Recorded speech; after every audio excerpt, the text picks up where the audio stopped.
Hello, everybody. Hello. Episode 21 of the Spy Squadron podcast. That's us. The Spice Squadron podcast, and this is episode 21. That's us. We have a lot of cards to talk about. Oh my gosh. So, if you watched this week's gameplay, we recorded that before the stream this week. We were back with a bang for 2024. Yeah. Holy moly! We had a stream by FFG that was all about draft, in which they just opened booster packs and let us know a bunch of cards, which was awfully kind of them. There was one card that they were like, "Ooh, can't show them this," and we're like, really? "Yeah, it's a leader." Oh, so they got a leader? Yeah. They were like, I think it was a leader, but I remember him showing, like, he was like, "This card," and then it was like, "Yeah, can't put that away now." I knew it. I told you they wouldn't show us the juice because and I think it was a hyperspace as well. Because we've still got two left. We've still got 2 leaders left. But it is nice. I do like when we get to Fridays. And we get to see IG88. And we get to see stop that you. And we get to see our Friday leaders. And we will only get that 2 more times before set 1 releases. But boy howdy did we get to see a lot of cards. Yeah, a lot of cards. But first we're going to go back. We're going to be talking more about draft later on once we finish doing all the spoilers. Go through the rules and stuff. But the main thing, before that, there were a couple of spoilers before that stream that we're going to go over first. Some that you would have seen in the latest gameplay really episode. Juicy ones. But first we're going to talk about Pirated Starfighter. Yes, this was an interesting one. It is a 2-cost, a neutral yellow space vehicle that is a 2/4 with raid 1. That seems crazy. It's pretty good. But there is a downside to it. And that is, when played, return a friendly non-leader unit to your hand. So you got to bounce it, which means if you play this and you don't have anything else, you have to return this card to your hand. Yes, you pay 2, play it, put it back in your hand, say thanks. Which means you've used 2 resources and which would be really funny if it was red.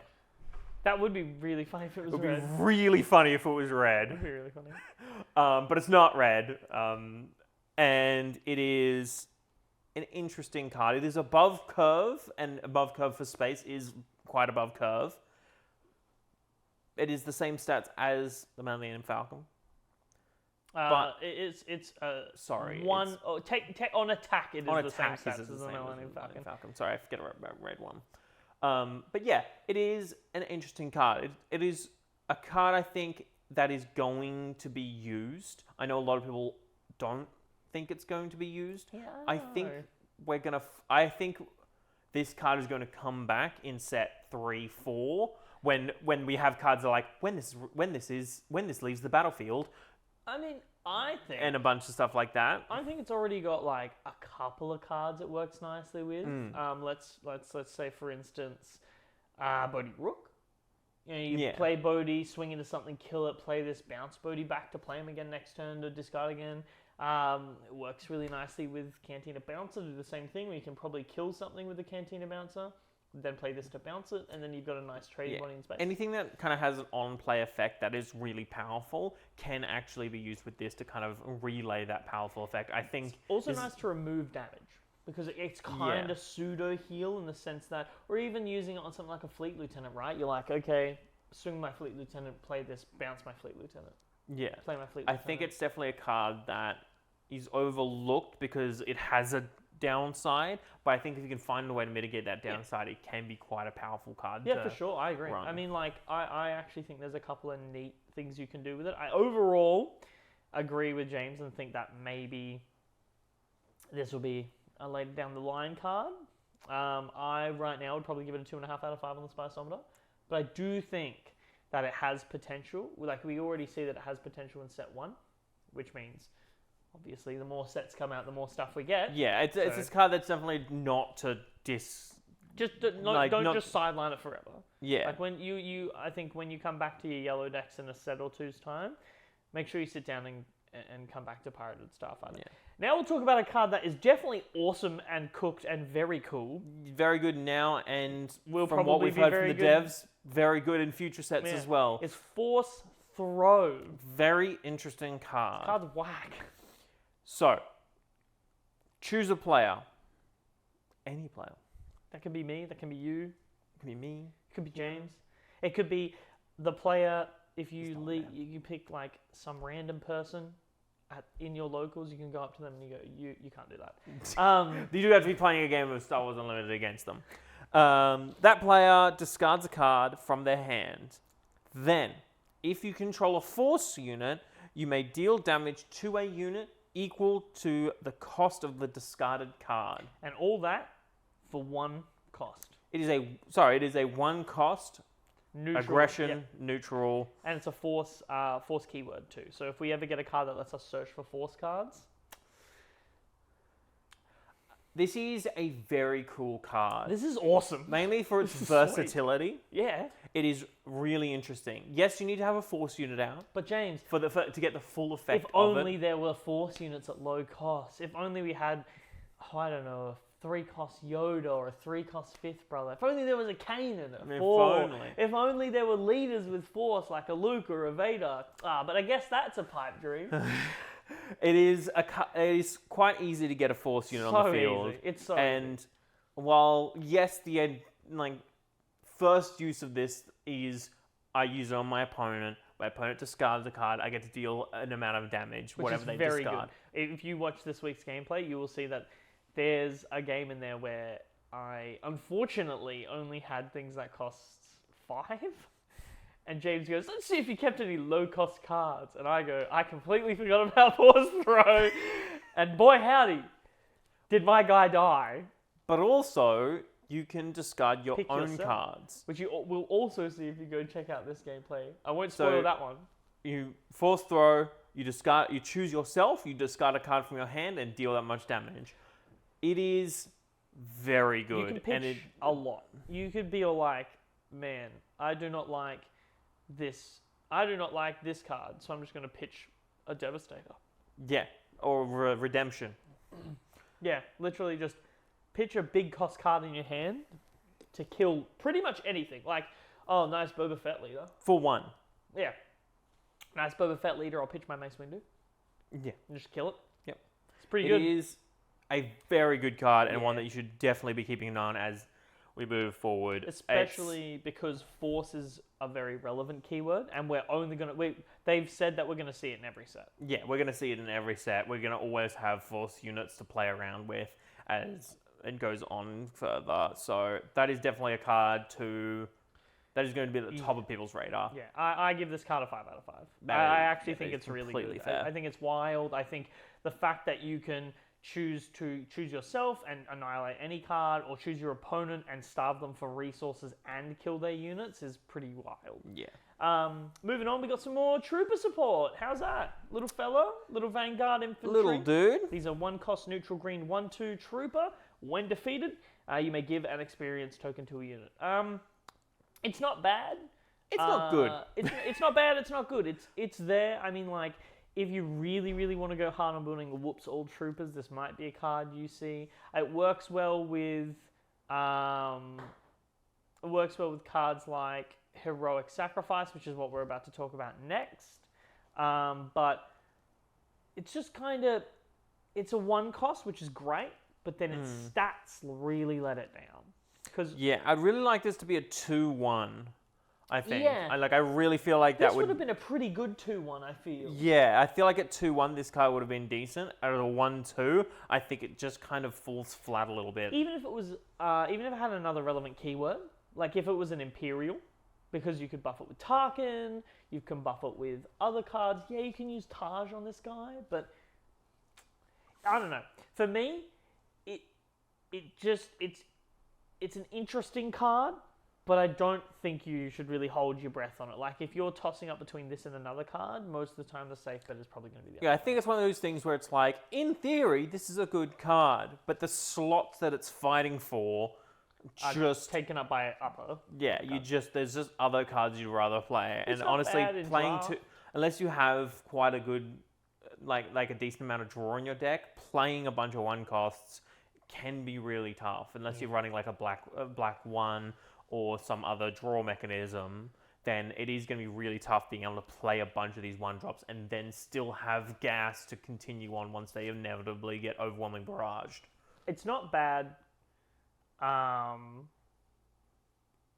It's not bad in draft or in sealed because you can attack and potentially bump your units out of certain removal range, which is nice. But overall, I don't think this is a constructed card right now. Maybe down the track we could see some even more trooper support. I could just make this card wild, like a card similar to the Vader Legendary that lets you play a bunch of troopers. But right now, I reckon I'd probably give this like a 2 out of 5 on the Spy Summoner's bit.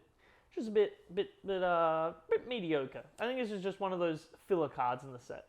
Speaking of really good cards that you'll see in the gameplay video if you watch it, Heroic Sacrifice. This is a very cool card. This is a 1-cost aggression hero event. It is draw a card, then attack with a unit.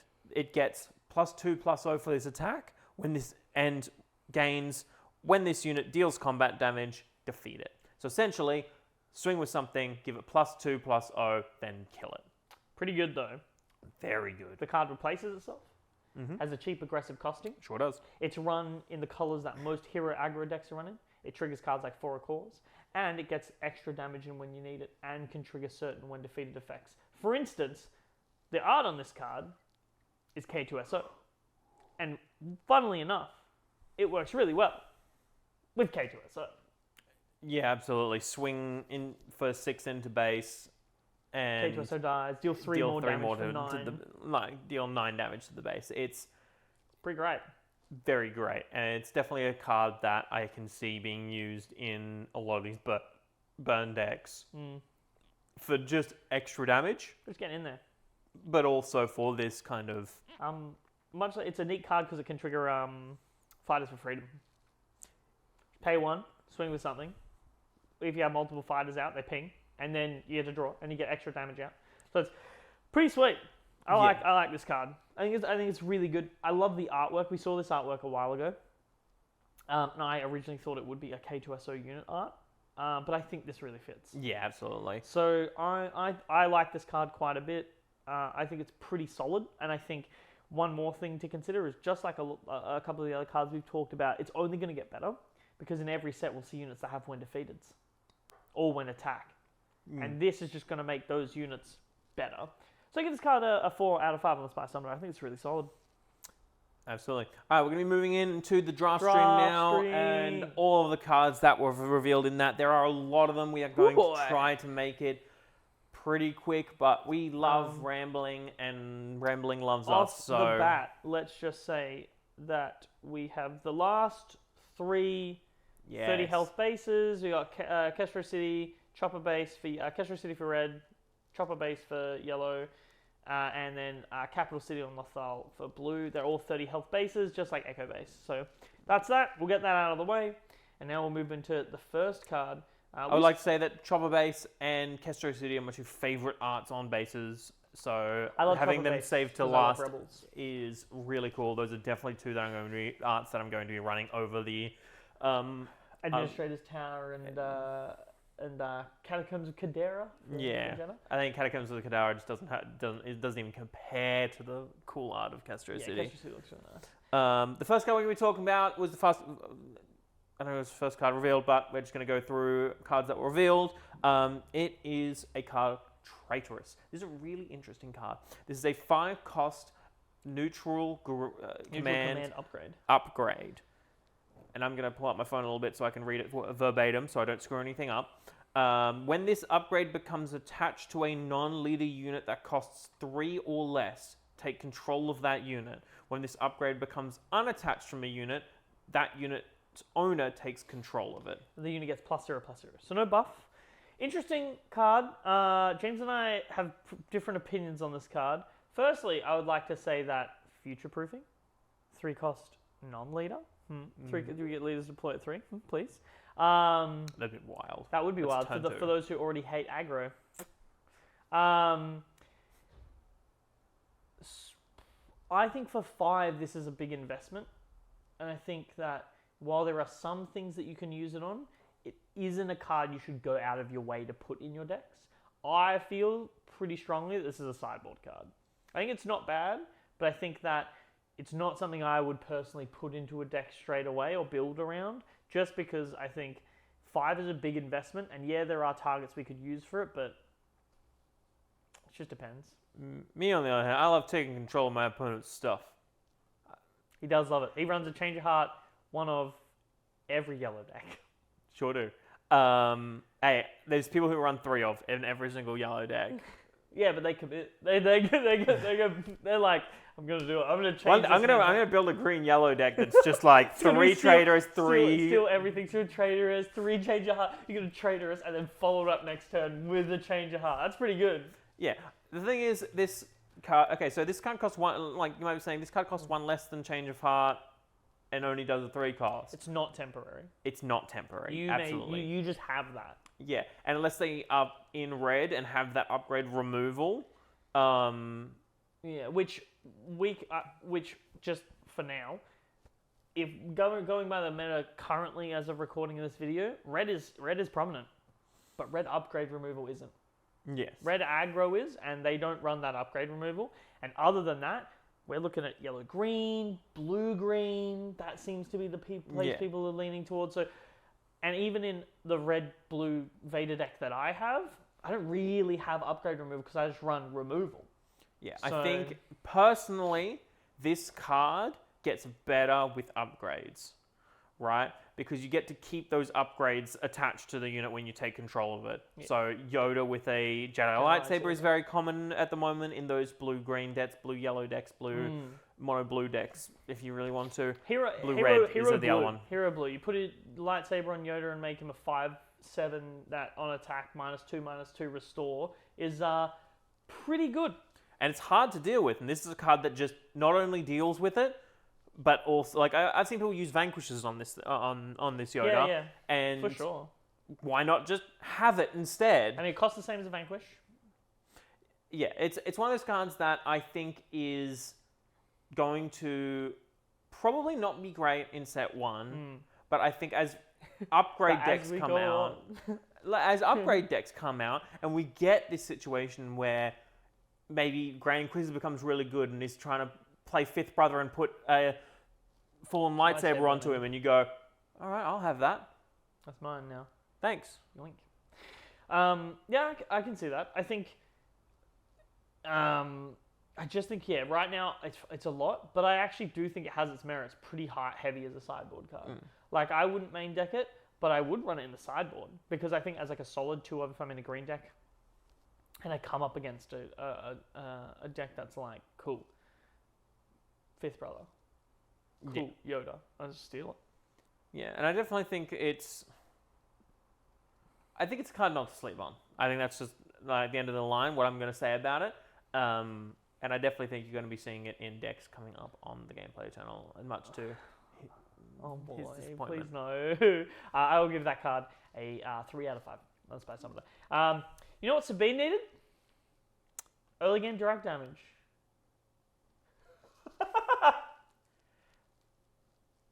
She got it. This is Jeddah Agitator. Here he is. Jeddah Agitator is a 2-cost neutral red 2/1 Saboteur on attack. If you control a leader card, deal 2 damage to a ground unit or base. That's a lot of value. That's a lot of value for 2. I don't think it's very good. What? I don't think it's very good. That is wild. At the very least, it's a 2-cost 2/1 with Saboteur. But in a Sabine deck, when you're able to get Sabine out early and swing, I think even one turn of having Sabine out and having one of these out is pretty wild. I think at the 2-cost red market, it doesn't even make it into my deck. That's really interesting. I have a different view, because I think this card's wildly good. I think this card's really good in red layer too, because you can swing with layer and trigger its effect in one foul swoop. I think this card is all about when you play it. And I also think that this card soaks up removal and swings, because I think people see this and they go, I don't want to deal with that, and they kill it. And then you go, all right. I think it's interesting though. We see another one of Saul's boys. This is another partisan or Yeah. associated with. He's in Jeddah and he's agitating. But I actually think this card's very good. I think it's pretty solid. I think direct damage is pretty great. I do think the stipulation of having your leader out can be tough, but I think even one turn of having that out can really push things through. Like playing this and then flipping Sabine and then swing, for a cause I believe in. Yeah, this is a card that dilutes your deck of 4 Oracles, I believe in, because it's not a hero card. Yeah. You need to watch out for that. If you want to be running Benthic or the Partisan Insurgents, then if adding this as well is really starting to dilute that and making it not hit as often. And I think those are the 2 cards that it's really fighting to have a place with. And I think it's just too easy, especially if we get something like Force Lightning that, like we've seen the art for, that might be a little bit more spread damage. Yeah, a lot of people are speculating that we're going to get Force Lightning. In fact, you cannot play this card against Vader. Yeah, Vader does just kill it. I think its stat line is just... You think the 1 health just really lets it down? I think just like the fact that it's a 2/1. Even if it was a 2, it's a 2-cost 2/1. There's only one card with worse stats, and that's meant to die. Yeah. Even if it was a 2/2, it might even be a little bit better. But maybe you're right. I think it's pretty sweet. I'm gonna give this card a 3 out of 5. But I could be super wrong, and when we get the full card list, we're definitely gonna revisit this. I like that you're like Traitorous is a sideboard card. You don't really want to play it. 3 out of 5. Jeddah Insurgent. I like the card. I really think it's good. 3 out of 5. What can I say? What can I say? You were very convincing when you were just talking there. You made me realize a couple of flaws in the card. I like the card, but you've got some good points. Speaking of great points and cards that I like, this is not one of them. It is Steadfast Battalion. It is a 5-cost mono command 5/5. So neutral command. Overwhelm. Trooper. On attack, if you control a leader of this unit, give a friendly unit +2/+2 for the phase. 5-cost 5/5 is understated. Having Overwhelm is nice. And then I guess on attack, if you control a leader, it's pretty good. But just doesn't have any relevant keywords. And it's a draft card. On turn, yeah, exactly. On turn 5, I'd rather play other stuff. So this card's meant for draft. This is when it's a good draft card. Yeah. It's a card I look for in draft. If you've got this in draft, that's great. If you've got this in constructed, please reevaluate. Like Overwhelm is really good, and it's much harder to remove leaders, so that +2/+2 could come in real clutch. It is purely for draft. Yes. I think Trooper it's is got nice. my favorite little guy in the back. Yeah, he's going, yeah. It's pretty cool. And then there's the other guy going, ah. You know, I love just funky little guys. Just a group of dudes. Just the Star Wars Unlimited classic group of fellas. A group of fellas. We've got like card 6 of them. We have like so many cards which are just. We've got more than 6. I think we've got more than 6. We've got more coming up. We had like 3 or 4. Yeah, it's like just some dudes doing fella things. Yeah, just some peeps hanging out in the Star Wars galaxy. Yeah, moving. I give this card a 2.5 out of 5 on the Spy Summoner, mainly because it is a draft card. It's great in draft, but it's not great in constructed. This card is fantastic. For those, this one is Make an Opening. For those who know me, I love Red Blue Vader. I've been working on that deck for quite a while now, and I've felt like it's been missing some early game removal, and this is it. So Make an Opening is a 3-cost, just neutral vigilance event. Give a unit -2/-2 for this phase. Heal 2 damage from your base. That's insane. For 3, that is you can turn 1 play a card and turn 2 play this just to kill their unit. And if they've claimed and the first thing they do is swing at you, just heal the damage. Yeah, absolutely. I think this is a really interesting card for a lot of reasons. I think it makes it a lot more dangerous to play a 2 health unit into a blue deck. I think it's in a weird spot where it's trying to do 2 things, and it does 2 things very well. I think you can fall into pit traps where it doesn't do either of them quite well enough that you want. I think that one big thing is, and I disagree with you because I think this card is a 5 out of 5 and auto include 3 of in every blue deck.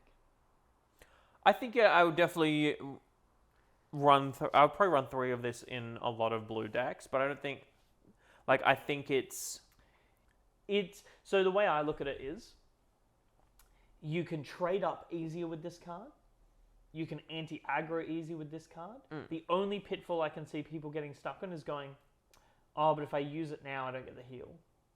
Or, or if I do this, I'm not making the value because I need the healing. But it does 2 things so versatile, so cheap. And the reason I will fight for this card is because I've been testing with this over the last couple of days. There has never been a single time that I have not been happy to see this card. There have been matches where I've hard mulliganed for this card. I just wish it cost 2. That would be wild.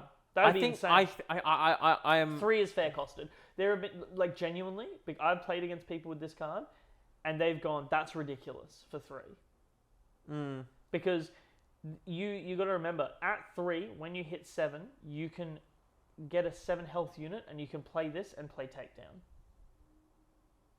You can -2 damaged units, which is my biggest thing. Yeah. So I can swing into things and ping them, and then just -2 heal 2. For me, it's low cost early game removal that this game needed. Your Benthic is dead. Yeah, I definitely think there's a lot of things that it works with. A-wing. I'm just worried on I agree that it is a good card. Yeah. I don't want to I don't think it's oh my god, this is the most incredible card. I think it sits in a nice spot. I think it is fantastic. I think this for is what it is. Fantastic early game removal in a game where we haven't really seen a lot of that outside of red. I think this card's a 5 out of 5. And I think this card is a 5 out of 5 because it's consistent and it does good things. Yeah. I don't think I agree that it's not. I don't take my word for it being overhyped, saying it's the best card in the world. It's a 5 out of 5 because it's consistent and good. It lets you trade into things easier because you can go, cool, I'm going to kill this card this turn, but I don't want this card to take damage. So I will make you a 0/0/2. And then I'll just swing into you and kill you. I definitely think there's a lot of places where I love using this against Sabine because it makes it easier for my units to trade into Sabine, which means I can 2-for-1, and I heal damage against the aggro. Yeah, I definitely think that I'm glad that it's not deal 2 damage, heal 2 health. No, -2. I'm glad that it's -2, really, -2. I think it's really good. Yeah. I think gets around shields. There have been a number of times where I played against yellow-green Boba, and they've gone 7th Fleet Defender. And I just go pay 3, it's dead. Oh, wow, yeah. 7th Fleet Defender is... I just go pay 3, 7th Fleet Defender's dead. And they're like, I'm like, yep. No, I definitely think we're going to be seeing a return of Mono Blue Krennic. Yeah, this card is good in that deck, for sure. Especially because you can be like... Or Mono Blue Iden. It also will allow you to store, maybe someone attacks your Charlton, and you just go, cool, you've taken some damage, but it's not dead. -2/-2, it's dead. Yeah. So yeah, 5 out of 5 for me. This next card, just a group of guys, fellas hanging out in the Star Wars fellas universe. hanging out in the Star Wars universe. I'm the little bat guy. That's me. This is Bounty Hunter Crew. Bounty Hunter Crew. 6 cost, 4/4, Cunning Villain, Underworld, Bounty Hunter. They've got Ambush, and when played, you may return an event from your discard pile to its owner's hand. Some pretty good stuff. Some pretty good, interesting stuff there. I think I have one gripe. One gripe, and it's that it's a 4/4. I think 4/4 for 6 is a bit rough, even for what it does. I mean, yes, you can get Overwhelming Barrage back. That's pretty wild. Yeah, you can get No Good to Me Deads back. That's pretty great. But it's probably going to take your whole turn unless you're in Boba Fett. And probably by the time you've hit 6, Boba Fett should be dead or you've already won. Yeah, I think this is definitely I've definitely seen people talking about this in Boba Fett, mono yellow Boba Fett. Yeah, it's not bad. Pulling back Cunnings. Yeah, that's not bad. I think this is an interesting card. I don't know whether this is going to see a lot of play, but I definitely think it kind of has its spot in that mono yellow Boba Fett deck. If but also it is, and it is one of those things where it is a 6 cost, but it is also doing 2 things on arrival, right? It's getting you back that event, and it's hitting something. Yeah, and it'll probably kill a small unit, or it will finish off something that you've been working to kill. Yeah, and it doesn't need to survive to get that. No. Like, so you can just send it into something as removal, and then get back an actual piece of removal. Yeah. Or I think it's not bad, but I don't know if it's good. yeah, I think you need to. I'm not going to make the call that it's bad, because I don't I can see where the potential for this card lies. I just think my gripe with it is that it's 6, and I think maybe that's just, for me, that's a lot. But I might play this card and go, wow, 6 is really good, or this needs to be at 6. So I'll probably put it at a 2.5 for now, but that is probably subject to change. Some more guys. Some more fellas. 3 fellas. This is Mercenary Company. Now, this is a draft card. Yes. It's an Underworld Trooper. It's a 6-cost neutral command 5/5 with Ambush Overwhelm. It's not bad, but I can't think of any deck. I think one big thing for me that sets draft and constructed apart is keywords. You can build a draft deck with around Imperials, but it's not going to be the same as a constructed deck built around Imperials. Yeah, I think this card is actually quite interesting because it's in essence a burn card. Yeah, because you just play it and just smack like a small elf unit and just hit for 5 or 4. So if you could be whittling your way down against a big unit, and then you could just play slam this, boom, and your base takes 4, and that could close out the draft game, and they just don't see it coming. Yeah, I think this is a card that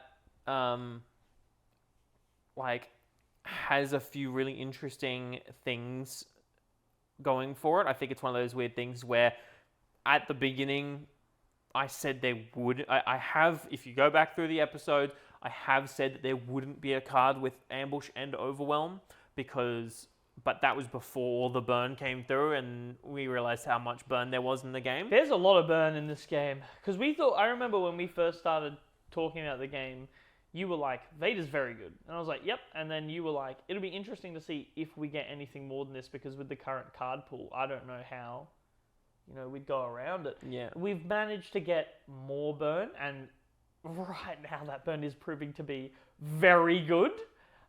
There is a world where this fits into a layer deck as I've burnt out, I'm out of resources, but I can, for a cause I believe in, I can play this and just throw, where I can get, maybe, if I only have to get 5 more damage, and I'm, I only need I have 4 claws I believed in the previous turn, I'm out of cards because I haven't drawn my black one to refill my hand. I draw 2 cards. And I hit this. Yeah. And, I think and then just go sick. Bang. It does get around Ambush's big stipulation. Can't hit base. Can't hit base, but you can. Yeah. So as long as they have a unit that you can go through. This card is pretty interesting. I could see this maybe in a layer sideboard, or even as a 2 of, depending on how that layer deck evolves. But for now, for me, this is draft. Yeah. I understand that. I think this just because of the combination of keywords, because I view this as a burn card, and if I view it in that aspect, I can see it. Obviously, if I have this and 4 cores, I'm gonna play 4 cores. Yeah. But when I run out of 4 causes and I've played 2 and 1's in my deck somewhere, and this isn't a bad second card in that late game to kind of finish off games. Yeah, that's fair. I can see that. Maybe I'll give it a 3 out of 5. Put it middle of the road. Next card, Power Failure. It's a 2-cost mono red event. Defeat any number of upgrades on a unit. That's not bad. This is pretty good when we'll see more upgrade heavy decks come in. Yeah, this is a card that is currently losing the fight on every single red event that it's fighting with. Yeah. And currently there just isn't the there isn't enough upgrades that are relevant in this setting to warrant running that card. When I look at it's like the upgrades I can think of relevant, your opponent's at most gonna have 1, and at that point just run Disabling Fangfighter. Yeah. The only thing that I can think of at the moment that is a huge thing that is if mono blue comes big, this is a massive Charleston counter. Yeah, because you can remove all it. But then again, Yeah, I mean, if you're running red, this is great. But then, like, you got Bamboozle. Yeah, Bamboozle as well does it. But I think this is one of those things where this is a possible sideboard card against really upgrade heavy decks when we get to that point. We're just not there yet. And I think this card is going to become... It could be future-proofing. Yeah. I think this card is going to be good, but in the current climate is not good. Yeah, I give it a 2.5 out of 5. Mon Mothma, this card's pretty dope. This is a 2-cost command hero, rebel official, 1/3. When played, search the top 5 cards of your deck for a rebel card, reveal it, draw it, and then put the rest at the bottom of your deck. This is what we thought Chopper would be. Yeah, this is what we thought. Well, I thought Chopper would be this, but instead of rebel, it picks Spectre. Well, we were saying rebel, or it could be rebel or Spectre. Speaking of Chopper, this works great in the hero deck. Yeah, this is definitely, you were saying the hero deck needed a search card. Here it is. You know what's awesome about this card too? It is a unique, which means Hera on her flip side can buff it. Yeah. Which is sweet. Its stats leave something to be desired. Yeah. I wish it was a 1/4 like a lot of other 2-cost. I don't mind this though. In a slower paced rebel deck, like Hera, I like this because I can play it, I can top 5 and get my Ezra, and when Hera flips, this is a card people will be like, oh, I'm just going to leave it alone, it's not worth me killing, and then Hera starts buffing it, and they're like, oh. I feel like a lot of the time, yeah. I think the big thing for me is the fact Hera can buff it. Yeah. I think there's another card a little bit later on that is a better buff to the Hera deck than... Like, this isn't a... For me, this is like, this is nice for Hera. Yes. But I'm still waiting for Chopper, and I'm still waiting for Ghost, and I'm still waiting for the other events. Huh? We're running out of cards. We are running out of cards, so please, surely... Okay, even if we don't get Ghost, surely we get Chopper. He's got to be there somewhere. You can't not have... I haven't looked through, but there's not a lot of slots left for him. Yeah, there is a lot of slots. But you can't have the Ghost crew and not have Chopper. And you certainly can't make Chopper a colorless card. Please make him aggression. We do know we are... So for me, I'm holding out. I love Rebels very clearly. And I'm sure there's a couple of people who watch the podcast and they go, why hasn't Reese played Hera yet? My biggest thing, I'm not going to play Hera until I get all the Spectres. I've played plenty of Hera. Yeah, he loves his mono green Hera. Love my mono green Hera. I don't want to play Hera until I get the Spectres. So I'm really waiting on, at minimum, Chopper and that one other event that we've been teased on. Because they've said that there's another Spectre. Hopefully that's really good. Hopefully. Right now, but every time I play Hera, Command is bad. Woof. Command is... But this card, pretty sweet. I think I've seen a few people be like, yeah, this is definitely an including layer. I'm not so sure. I think maybe it's a bit slow. Bit slow for layer? Bit slow for red. Yeah. If you're running red-yellow layer, yeah, for sure. I'd slap this in red-yellow layer for sure. Red-yellow layer? Sorry, green-yellow layer. Red-yellow layer. Sorry, I'd slap this in green-yellow layer for sure. This is pretty good. Because that's a mid-range deck. I can take my time and slower. Not red. I just like, on turn 1, if you're going to show me Mon Mothma and you're going to show me Partisans, I'm playing Partisans. On turn 2, if you're going to show me Mon Mothma and anything else, I'm playing anything else. Like, and the game continues to get to that point because it is a turn 1 card or a resource card a lot of the time. And because for those of you saying, oh yeah, but the lady you get, you can refill your hand. I just play black 1. I'd just rather play black 1. It's also not really refilling your hand. It's just getting one. It's just replacing itself. And if I draw this card for turning, I'm like, it's not going to do anything, is it? Because I'll play it and it's a waste of 2 resources on a 1/3. Whereas, and maybe then I can't play the Kanan that I drew because I'm at 5 resources. Well, you wouldn't play Kanan in red, green. Sorry. But I was thinking of Hera. But you run it in Hera. You run it in Hera, please. But I just rather black 1. I just rather pay 6 and draw 3 cards. Yeah. And get a 4/4. So I think this is pretty neat in a mid-range rebel deck. This is not something you want to see in an aggro deck. It's just a bit slow. But that's not to say that it's not a 4 out of 5 on the Spy-Summoner. I think it has a lot of potential. The more rebels we get, the better this gets. Moving on, we have... AT Suppressor! AT Suppressor, another big old blue villain card. And more importantly, another ground vehicle. Another ground vehicle, it's true. It is an 8-cost vigilance villainy 8/8 with when played exhaust all ground units. Wow, that's 8. It's not bad. It's not great. outmaneuver, but it costs 5 more and you get an 8/8. It's When I it's play, okay if you're. I think it's one of those things where like if you're behind on board, you can play it to stall out a turn. It's not solving the problem. Yeah, but at that point, if you're that far behind on board, the next turn you're just kind of going to get. Like I feel like this is a card has a similar problem to a lot of really high cost cards, and it's like it's okay, but I don't want to spend my whole turn on let's this. Let's do this. Let's look at the card that precedes it in the turn and follows it up on a turn. Darth Tyrannus Count Dooku, which will play and kill a unit and be shielded. Then you play this and you exhaust all ground units, and then you Avenger and you kill a unit. I think at this late in the game, stalling out with an 8/8 is good. It's pretty sweet, but it's not going to solve the problem that you're facing at that point, and that's the big part. Because what if they have nothing in ground and they've gone all space? Then you've got an 8 cost 8/8. Yeah, dope. They don't have anything, but you're not solving the space problem. Yeah, And then they're just hitting you.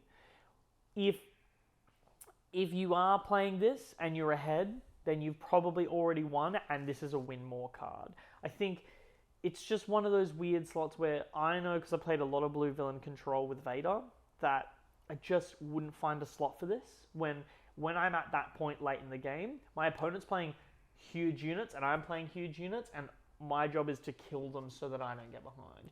And playing this, spending my whole turn to just exhaust an arena where if I'm playing control right, they probably don't have any units in that arena. Yeah, I think one of the biggest things for me playing mono blue a lot, mono blue villain a lot, is I need to survive the early game. I pretty much have the late game on lock, right? If we reach 8, 9 cost things, I've probably won already because they've got 2 cards in hand and I have removal for every single thing they put down. Yeah, and that's how I feel when I play Vader. Like in the early game, and that's what I was talking about. That's why I really like Make an Opening, is because the deck struggled hard with the early game. Like I was coming up against Sabine's and early game Boba Fett's, and I was like, I don't know what to do here. But now I've got Make an Opening and Open Fire and Force Choke. It kind of rounded things And Force out. Throw. And Force Throw. Force Throw is actually huge when you get a 5th brother. Because late game I've got takedowns. I've got Vanquishers. If you're mono blue, you've got Vigilance.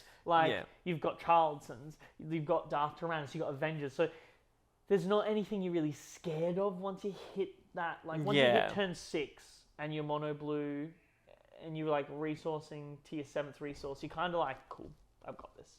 Yeah, but and I think that's one of the things about this. Like mono blue or blue villain is not looking for late game cards anymore. It's not something that I'm like, man, I can't wait for that next bomb. It needs mid to early game right now. Yeah, like we need.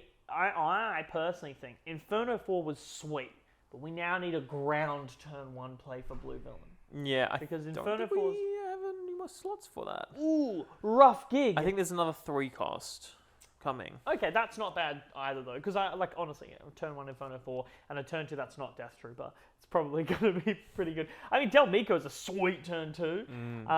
But yeah, I think this is definitely, it's just a bit much. I think I'd probably put it at 2 out of 5. I think there are just cards I would rather run or rather play. Speaking of mono blue things, we have Cargo Juggernaut, another land vehicle, ground vehicle. It is a 6 cost, vigilance neutral, 4/6 with shielded. It's a tank. It is a tank. Has the type tank. It is keyword tank. Keyword vehicle tank. I can't wait to build a tank deck. Whoops all tanks. Whoops all tanks. Whoops all tanks. Got my AT-AT. All tanks have shielded. All tanks. Calling it now. Whoa! This is a 4/6 with shielded. When played, if you have another vigilance unit, heal 4 damage from your base. This is okay. This is pretty sweet. If like for me, mono vigilance is actually getting to a point where it's pretty sweet. You got vigilance. Hopefully that upgrade that we're going to see. We've been waiting for that. Though I think the 2 mono vigilance cards that are coming out are going to be like, I think mono blue is going to be. I think mono blue is slept on. Mono blue was the worst. Like when it first 2 months ago. It was bad. Now it's pretty sweet. And then people started really understanding the power of Charleston, the power of that mono blue Krennic or Iden, whichever one you prefer to play. Let's look at what blue has let's just not even villain or hero. Let's just look at what blue has access to if you're playing mono blue. You got vigilance. Mm-hmm. You've got make an opening. Mm-hmm. You've got distant patroller. Yep. You've got Cloud City Wingguard. Oh yeah. You've got takedown, vanquish, moment of peace. Yep. Like we've recently blue players are eating good, and those 7 cards that are really really really good are all just blue. Not even looking at the fact of all of the awesome mono blue, like blue heroes force support you can put in that deck to make it good, or just the awesome all-round blue villain cards that's slap. Yeah. I definitely think mono blue is in a good spot, and I definitely think mono blue villain's in a pretty sweet spot. Yeah. Inferno 4s. I think even mono blue hero can start to kind of come out of the woodwork now. It binds all things. Kanans, Obi-Wans, Yodas, Jedi lightsabers, like all that stuff. Sweet. Run that in Luke. We've got 2 more cards. We need to get through them because we're starting to get towards the end. But I will give Cargo Juggernaut. I think it's pretty sweet. I think it's all right. I think it's good because it fits in mono blue. I'll give it a 3 out of 5. Strike 2 is fantastic. It is a 3-cost command event that says a friendly unit deals damage equal to its power to an enemy unit. Doesn't matter if it's space. Doesn't matter if it's ground. Doesn't matter if it's a leader. It's just a idea. My card deals damage to another card. Yeah. This is good in a lot of decks. Hera. Fantastic in Hera. It needed the removal. Green yellow Boba. I think this card's pretty sweet in. Oh god. You use this with Bosk. Yeah, it's very good. You can use this with Bosk and it's so good because you can be like pay 3, kill this unit, Bosk, ping that unit, or even just deal 6 damage to one unit to kill it. Yeah. This is sweet. The artwork is dope. This is one of my favorite scenes from Return of the Jedi, and I think it's sweet. Where Luke catches his lightsaber after R2-D2 shoots it out on Jabba's barge, and he breaks out of his handcuffs and he turns on the barge. That's cool. So, this is a sweet card. I think this is for people who were like, man, green's missing a bit of removal. This is great. Yeah. So I give this card a 4 out of 5. I think this is pretty sweet. Completely fair. This card also, we were just talking about how blue is good. Yeah. This is great. You put this on. Great. You put this on Charleston. Put this on Charleston. Put this on Charleston. Oh, mono blue is. It's coming up. I'm so the keen. artwork for this card's so funny. It's really cool. cool. Little, I love the little smoke swirls. Little Yoda on Luke. Yeah, it's very stylistic. Devotion. It's a 2-cost upgrade. It gives +1/+1 and restore 2 to the attached unit. Yeah. Holy moly! Yep. Put That's this on your Yoda for a restore 4 Yoda. Put it on an arc to make it a restore 3. Yep. Put it on anything to make it restore 2. Pretty great. Yeah, restore's huge, and this is just making it even bigger. And I think restore really is the answer that we're looking for too. Pretty sure this was put on Kanan. Yeah. I'm pretty sure. And it was. Pretty sure Josh put it on Kanan, and it was cooked. Like, it was amazing because it would swing, it would mill, it would heal, and then it would heal, and Kanan becomes a 5/6, which means he gets out of the breakers for takedown. So Kanan was just chilling. Yeah. And I was like, even in constructed, this would be gross. And this is what we were talking about. We're play Yoda, play his lightsaber, play a devotion. Play a moment of peace to give us a shield, put a shield on it. Play it with Luke and use Luke to attack and put a shield on it. Put this on cool. Luke. Put this on Luke. Put Luke's lightsaber on to heal him up, and put this on Mace Windu. Put this on fucking unit Luke for a restore 5. Yeah, I think putting this on cards that can get multiple attacks, like Mace Windu, is going to be pretty gross because even if you know the turn where he's going to, even if you know, I'm like, Mace is going to die this turn, but I'm going to put Devotion on him, and I'm going to swing 3 times, and I'm going to restore 6, and I'm going to kill 3 things. Pretty great. That's pretty great. So I give this card a 4 out of 5. I think this card's good. And that's it. That's it. That's all the new cards. We did it, gamers. We got there. And now we have about 10 minutes to talk about draft. There's not actually a lot to go through draft. For those of you who don't know, the draft format is each player players get usually separated into pods of anywhere between 4 to 8, 10 usually. Sit down at a table. Each of you are given a certain number of packs. In Star Wars Unlimited, it is 3 packs per person.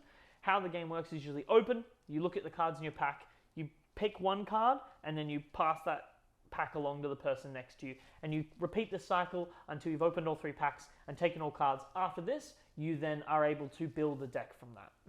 So there's a lot of stuff that goes into that, like kind of deciding what you want to play and getting cards for that. So if you really want to play green, blue, then you want to be grabbing those blue cards and those green cards to go into your deck of hero and villainy, and then passing the rest along. So there's a lot of strategy that goes into draft in how you pick and how you choose stuff. Even counter picking, if you can get the gist that someone else at the table is playing Rebels and you're like, I don't want to have a good card. So. That is the thing about Star Wars Unlimited Draft that is going to be bigger than any other game because of the difference that it has. And the difference is at the beginning of your draft, you're going to open all 3 of your packs. You're going to slip that leader out. Yep.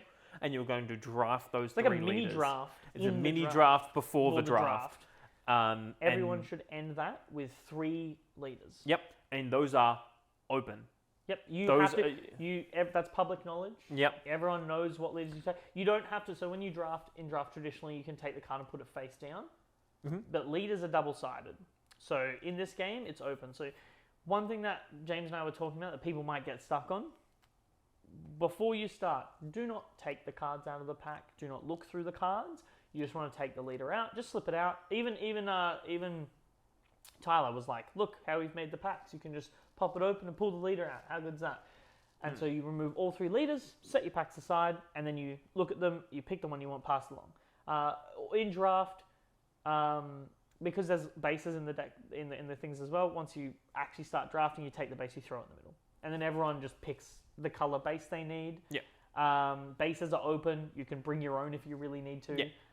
That's not something. So when you get your hyperspace space and you just slip it into and you get it. That's fine. They've said that's cool. Bases don't really matter, except for 25 health bases. Yeah, so that's for the common bases. Yeah. The rare bases are in the rare slot of the pack. Which means you need to draft those. So if you pull that rare base, you need to draft it if you want to use it. Otherwise, you can bring any 30 health base from the 6 30 health common bases that you want to use.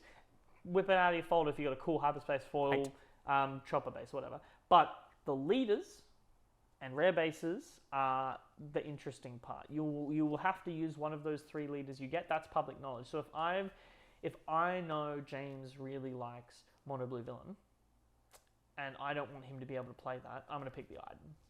Well, there was the thing that they were just talking about where it's like, oh, I picked Thrawn for my first pack, and so the person next to me went, all right, I'm going to take this as a Thrawn and a Boba Fett, and then on my 3rd pack, I'm just going to hand you a Boba Fett. And he had Thrawn, Boba Fett. It's like... Then what? Then you're locked into yellow villain. Yeah. Which is, if you haven't...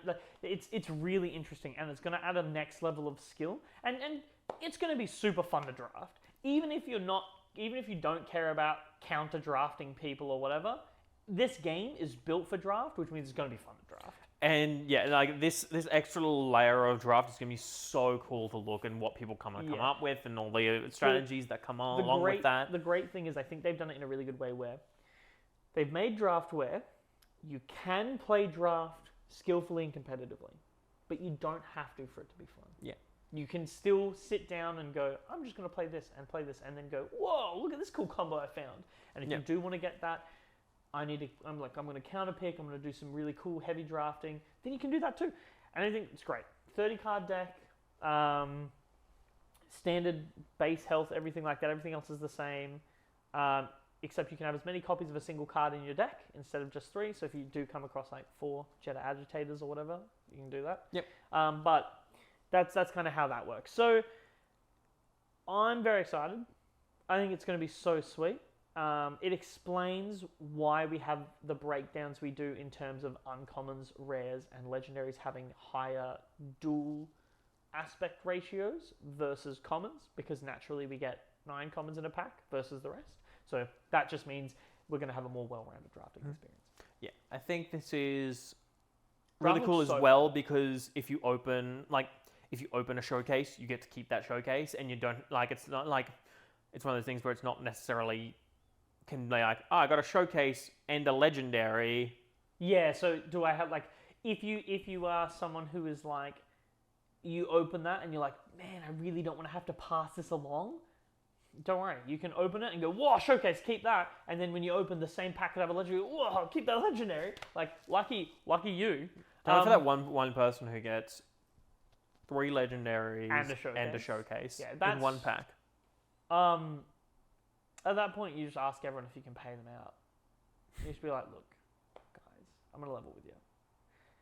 I got a foil Boba, I got a Millennium Falcon, and I got a hyperspace Luke, and a Showcase IG-88. showcase Emperor Palpatine leader because he's coming, and potentially showcase Kanan leader. He could happen. But rough gig if that happens to you. But overall, I think it's a really good draft. Looks really fun. It's pretty standard otherwise. 30 card deck, as many copies of a card as you want. But you're locked to leaders, which adds a really nice strategic layer of how to draft leaders with the mini draft, and then how that affects the main draft. I think it'd be really fun to play. And overall, they did gameplay with the cards they drafted, and it was awesome. It was fun to watch. It was fun. It made me want to play more, knowing that those cards are physically out there now. Every time, it becomes so much more real. Every stream we have now is one step closer to release. Yeah. Next, not next week, the week after, we have another stream, which is going to be about the website. I assume they're going to be launching that, or they're going to be talking about it, or they're just going to be... Yeah, what's going to include, because they've teased a little bit about the website, talking about it in relation to card database, and talking about it in relation to tournaments, which is what I'm interested to see, because they mentioned points a lot, haven't they? They mentioned a lot, like how to keep...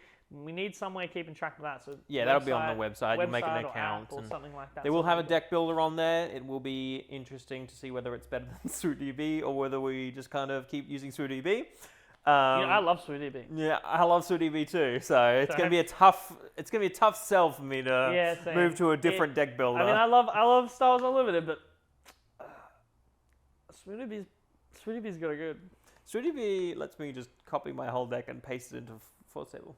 Lets me copy it and paste it in a tabletop simulator. Yeah. So unless it's got that feature, which I don't think it will. We love SuDB. I give it a 5 out of 5 on the Spiceometer.